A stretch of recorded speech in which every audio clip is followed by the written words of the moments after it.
আসসালামু আলাইকুম, কেমন আছো তোমরা? এই তো আমি এখন বাইরে যাচ্ছি তো দেখো এই সাইটের পুষ্কুনিটা খুবই সুন্দর আর অনেক বড় একটা খাল আর গাছগুলো দেখতে খুব ভালো লাগলো।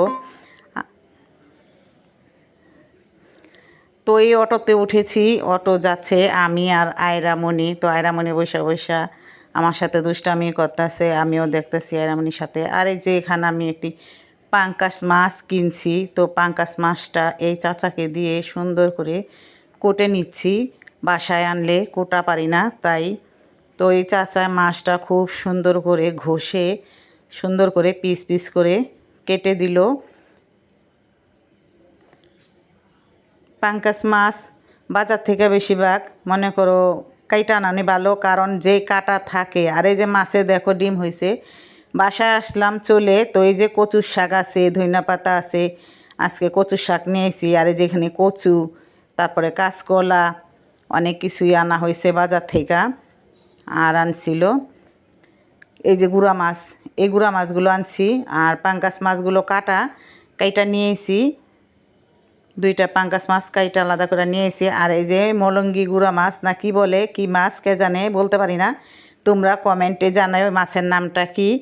আর এখানে দেখো আছে হলো লুডুস, আলু, পেঁয়াজ, এগুলা খুচরা কিছু সদাই আনা হয়েছে। এখানে আমাদের বউ বলছে কি এগুলা, আমি বললাম যে লুডুস, তারপরে আলু, পেঁয়াজ, কলা এগুলো আনা হয়েছে। আর এই তো আমি এখন সকালে নাস্তা খেতে বসলাম, ডিম পোস্ট, চা। তো সকালের নাস্তা আমার এটাই, আলহামদুলিল্লাহ খাওয়া হলো নাস্তাটা, খুবই ভালো লাগলো নাস্তা খেতে। তো এই যে আমি এখানে পাউরুটি ভেজে নিচ্ছি তোমার ভাইয়ার জন্য, তো বিকালকার নাস্তার জন্য তোমার ভাইয়া খাবে। ডিম দিয়ে ভাজা করে নিচ্ছি। এই পাউরুটিটা আমার কাছে খুবই ভালো লাগে। আর এই যেখানে পাঙ্কাশ মাছে আমি হলুদ মরিচ লবণ দিয়ে মাখিয়ে নিব ভাজার জন্য। তো এই তো লবণ দিয়ে দিলাম, হলুদ মরিচ সব কিছু দেওয়া হয়েছে। এখন আমি পটল আলু এটা কুটে নেব মাছ রান্না করার জন্য। আজকে আমি পটল দিয়ে আলু দিয়ে মাছটা রান্না করব। তো কখনো আমি পটল দিয়ে খাই নেই পাঙ্কাশ মাছ, এই আজকে রান্না করলাম, খুব মজা হয়েছে পাঙ্কাশ মাছটা পটল দিয়ে রান্না করা। তো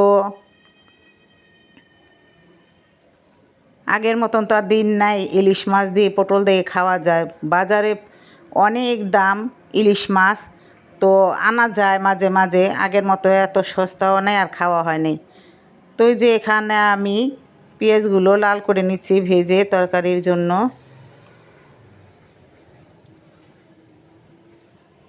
দিয়ে দিলাম হলুদের গুঁড়া, মরিচের গুঁড়া, ধইনার গুঁড়া, সাথে দেব লবণ। এটা আমি এখন কষিয়ে নিব পানি দিয়ে ভালো করে। তো এই তো কষানো হয়ে যাচ্ছে, ভালো করে কষিয়ে নিব। তো এখন আমি ঝোল দিয়ে মাছগুলো ছেড়ে দিলাম আর সাথে দিয়ে দিলাম মাথাগুলো। তো এই তো আমার তরকারিগুলো কেমন হয়েছে কমেন্টে জানাইবা তোমরা, আর লাইক কমেন্ট। আর এই যে এগুলা কচুর শাক রান্না করছি, খুব মজা হয়েছে, ভালো লাগছে। তো আজকের মতো খুব মজা হয়েছে। তো এই তো পাঙ্গাস মাছ রান্না করা হয়ে গেছে। তো আজকের মতো এই জায়গায় বিদায়, তোমরা সবাই ভালো থাকবা, সুস্থ থাকবা, আল্লাহ হাফেজ।